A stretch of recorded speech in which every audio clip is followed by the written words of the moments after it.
This building belongs to the end of 60s.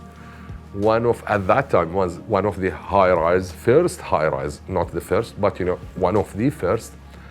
We were lucky that the structure of this building was being done out of concrete with a very, I call it the jungle of columns, because there was a column, as you can see, I'm standing in the back of them, almost every 3 or 4 meters. That's what have kept back again the building on a good shape structurally.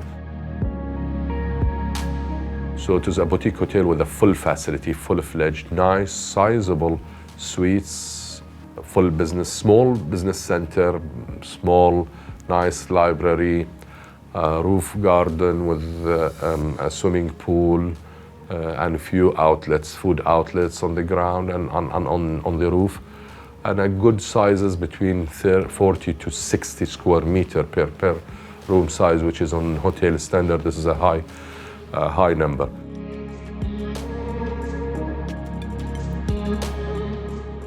Technal down here, we have used different series of Technal on these buildings. Actually, there are 1 or 2 are custom made basically.